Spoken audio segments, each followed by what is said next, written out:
ಕೇಳಿದು ತುಟ್ಟ ತುದಿಯ ಬಯಲಿನವರೆಗೆ ಚಿಂತನೆ ಮಾಡತಕ್ಕಂಥ ಒಂದು ಅದ್ಭುತವಾಗಿರ್ತಕ್ಕಂಥ ಶಕ್ತಿಯ ತರಂಗ ಇದ್ದಾವೆ. ಆ ರೀತಿಯಾಗಿರ್ತಕ್ಕಂಥ ವಚನಗಳು ಪ್ರತಿಯೊಬ್ಬರ ಮನೆ ಮತ್ತು ಮನವನ್ನ ಬೆಳಗಿ ಬಸವ ಕಲ್ಯಾಣದ ಕಡೆ ಕರ್ಕೊಂಡು ಬಂತು. ಆಗ ಇಲ್ಲಿ ಎಲ್ಲರೂ ಸೇರಿಕೊಂಡು ಮಾಡಿರ್ತಕ್ಕಂಥ ಒಂದು ಕಾರ್ಯಕ್ರಮ ಗಣಪರ್ವ. ಇವತ್ತು ಭೂಮಿಯಲ್ಲಿ ಬಿದ್ದ ಬೀಜ ಕೆಟ್ಟಿತ್ತನ ಬೇಡ, ಅದು ಮುಂದೆ ಫಲದೊಳಗ ಅರಿಸ್ಕೋ. ಕಾಸಿ ಕರಗಿಸಿದ ಬಂಗಾರ ಹಾಳಾಗಿತ್ತಂತ ತಿಳ್ಕೋಬೇಡ, ಮುಂದೆ ಆಭರಣದಾಗ ಅದನ್ನ ತಿಳ್ಕೊ ಅಥವಾ ಕಂಡುಕೋ ಅಂತ ತಿಳ್ಕೊಂಡು ಚನ್ನಬಸವ ವಚನ ಇದ್ದಾಗೆ ಅಂದು 12ನೇ ಶತಮಾನದಲ್ಲಿ ಬಿತ್ತಿದ ಗಣಪರ್ವಗಳ ಕಾರ್ಯಕ್ರಮದ ಭಾಗವೇ ಇವತ್ತು ನಮ್ಮ ಬೀದರ್ ಜಿಲ್ಲೆ ಇರ್ಬೋದು, ಕರ್ನಾಟಕಾದ್ಯಂತ ವಿಶ್ವದಾದ್ಯಂತ ಬಸವಪರ ಸಂಘಟನೆಗಳಿಂದ ಆಗ್ತಕ್ಕಂಥ ಎಲ್ಲ ಕಾರ್ಯಕ್ರಮಗಳು ಗಣಪರ್ವದ ಭಾಗಗಳೇ ಆಗಿದ್ದಾವೆ.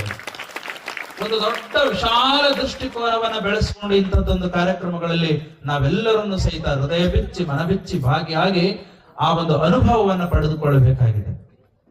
ಎಂಥ ವಿನೂತನ ಮತ್ತು ವೈಶಿಷ್ಟ್ಯಪೂರ್ಣವಾಗಿರ್ತಕ್ಕಂಥ ಒಂದು ಕಾರ್ಯಕ್ರಮ ಆಯೋಜನೆ ಮಾಡಿದ್ದಾರೆ. ನಾವು ಇವತ್ತು ವಿಶ್ವವರ್ತುಲದಲ್ಲಿ ಬದುಕ್ತಾ ಇದೀವಿ. ಸಮಾಜದಲ್ಲಿ ಬೇರೆ ಬೇರೆ ಕಾರ್ಯಕ್ರಮಗಳನ್ನು ನೋಡಿದಾಗ, ಇಲ್ಲಿನ ಕಾರ್ಯಕ್ರಮಗಳು ಬಂದಾಗ, ಬೇರೆ ಕಾರ್ಯಕ್ರಮಗಳು ನೋಡಿದಾಗ ಜಾತ್ರೆ ಉತ್ಸವಗಳು ನಡೆದವೆ, ರಥೋತ್ಸವಗಳು ನಡೆದವೆ, ಯಾವುದೋ ಮನಸ್ಸನ್ನ ಸಂಚಯಗೊಳಿಸ್ತಕ್ಕಂಥ ಕಾರ್ಯಕ್ರಮಗಳು ನಡೆದವ, ಯಾವುದೋ ಒಂದು ಮನರಂಜನೀಯವಾಗಿರ್ತಕ್ಕಂಥ ಒಂದು ಕಾರ್ಯಕ್ರಮಗಳು ನಡೆದವ. ಆದರೆ ನಿಜವಾದ ಹೃದಯಕ್ಕೆ ತಟ್ಟುವ ಮುಟ್ಟುವ ಭಾವವನ್ನ ಬೆತ್ತಲಗೊಳಿಸುವ ಭಕ್ತಿಯ ಆನಂದದಲ್ಲಿ ತೇಲಾಡುವ ಒಂದು ಕಾರ್ಯಕ್ರಮ ಅಂತಂದ್ರ ಅದು ಬಸವಪರ ಸಂಘಟನೆಗಳು ಹಮ್ಮಿಕೊಳ್ತಕ್ಕಂಥ ಕಾರ್ಯಕ್ರಮ. ಇಲ್ಲಿ ವಚನಗಳ ಚಿಂತನೆನೇ ಇರ್ತದೆ, ವಚನಗಳ ಭಾವವೇ ಅಡಕೊಂಡಿದೆ. ಇವತ್ತು ಇಂಥ ಮಕ್ಕಳಿಗೆ ನಾವು ಏನನ್ನ ಬಿಟ್ಟು ಹೋಗ್ಬೇಕು ಹೇಳಿ? ಇಷ್ಟೆಲ್ಲ ಮಕ್ಕಳು ತಮ್ಮ ತಮ್ಮ ತಂದೆ ತಾಯಿಗಳ ಜೊತೆ ಹೋಗ್ತಾರೆ ಜಾತ್ರೆಗೋ ಪರುಷಗೋ. ಏನು ಕಲಿಬೇಕು ಮಕ್ಕಳು?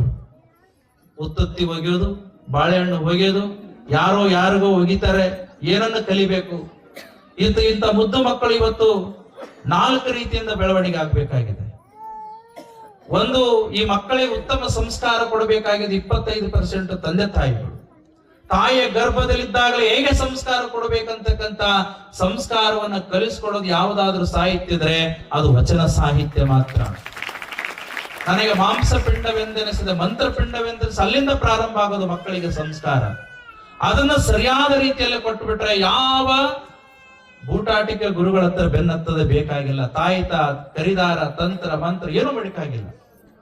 ತಂದೆ ತಾಯಿಗಳು ನಿಜವಾದ ಗುರುವಾಗಿ 25% ಮಕ್ಕಳಿಗೆ ಸಂಸ್ಕಾರ ಕೊಟ್ಟು ಬಿಟ್ರೆ, ಇನ್ನು 25% ಮಕ್ಕಳು ಒಳ್ಳೆ ಗೆಳೆಯರನ್ನ ನೋಡಿ. ಇವತ್ತು ಬಸವಗಿರಿಗೆ ಬಂದ್ರೆ ನೀವೆಲ್ಲರೂ